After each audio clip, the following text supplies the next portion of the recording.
Sveiki visi, mano vardas Inga ir aš norėčiau jums parodyti,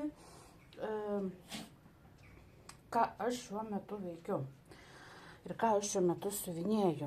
Tiesą sakant, malonumas tikrai yra nemažas, bet vargo irgi yra daug. Tai va, tikriausiai pažįstate dizainą.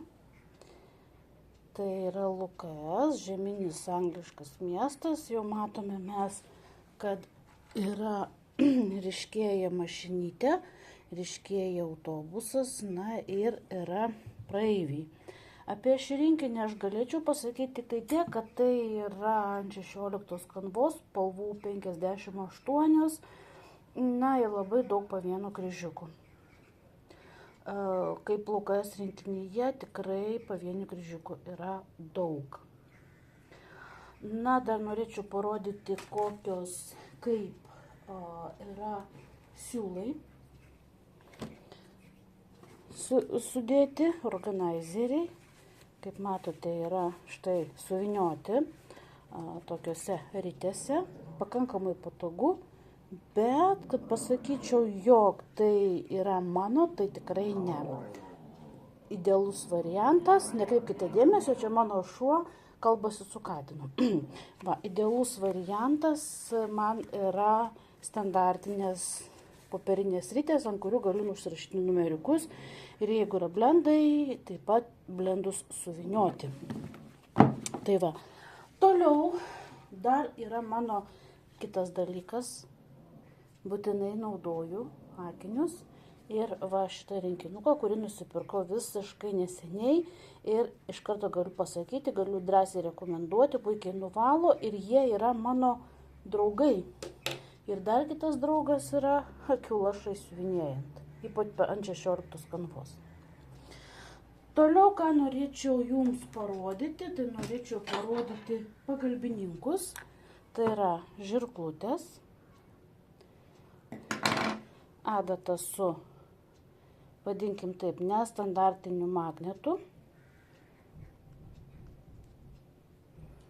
Taip pat šiukšlinė, kurią pirkau. Mano palėpė,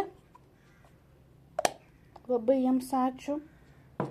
Taip pat adatų viryklis,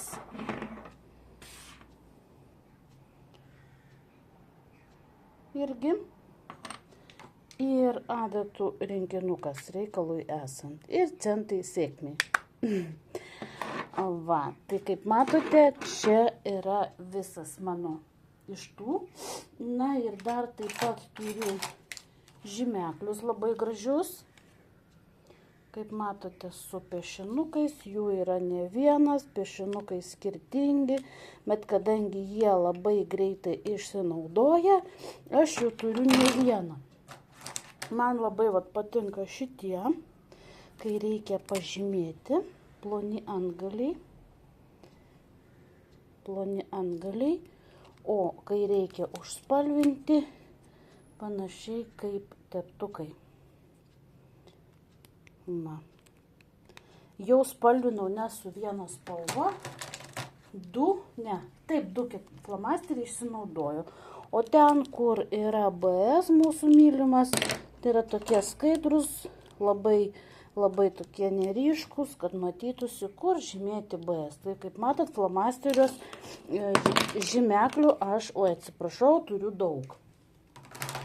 Taip pat turiu atsarginės žirklutes, kurios man labai padeda ir yra pagalbininkės. Taip pat turiu susekti įvairaus dydžio. Va. Ir formų be abejo, ir tekstūrų, kaip aš vadinu. Va.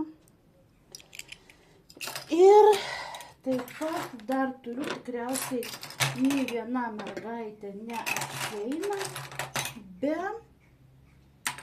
blizgesio.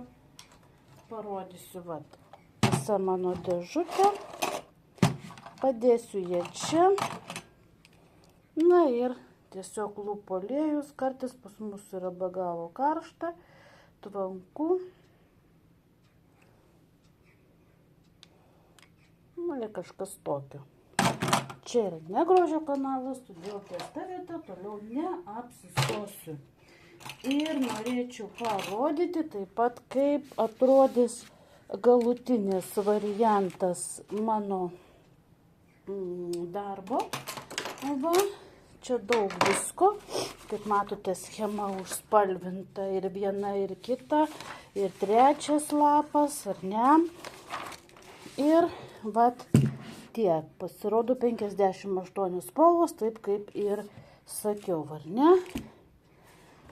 Ir kadangi, matote, aš turiu tokį susidedu, atsišvečiu papildomai schemas, jeigu kartais ar sugriauštų, ar kas apsipiltų kava, ar kažkas atsitiktų, tai tokiu atveju turiu atsarginį variantą, pasidarau, vadinkim taip, atsarginį variantą, ir mano darbelis atrodys panašiai. Na, ne panašiai, bet kaip žinom, ne vienas mes žinom tuos dizainus ir parodysiu, kiek aš jau, jeigu palyginti, aš jau esu padariusi tiek. Tai va. Tai dabar kol kas tęsiu darbą toliau ir kai bus daugiau padaryta, atlikta, būtinai prisijungsime ir parodysiu, papasakosiu. Va. O fone matote, aš dabar kamerą pajudinsiu, fone matote Riolio pagal dailininko Klimto paveikslą Kis, bučinys. Su šiuo darbu irgi yra didelė istorija. Aš jį dariau 2 kartus, vieną sykį išsiuvinėjau visą, bet nespėjau karoliukus prisiūti ir kažkuris dingo, neradau ir sugalvojau, kad man atrodo bus paprasčiau paimti išsiuvinėti dar kartelį. Ir aš tai atlikau labai greitai, kadangi tai buvo vasaros atostogos, laiko pakankamai nemažai. Ir aš jį išsiuvinėjau. Aišku, rėmą iš karto pritaikiau taip, kaip aš norėjau, nes aš būtent taip jį ir įsivaizdavau. Man labai gražu yra jos plaukai papuošti karoliukais. Aišku, neidealu, nes aš karoliukų labai nemėgstu. Siuvinėta vilna. Na, tikriausiai daugiau pristatyti šito dizaino kaip ir nereikia. Tai va, šiam kartui tiek, sėkmės, draugaukim, bendraukim.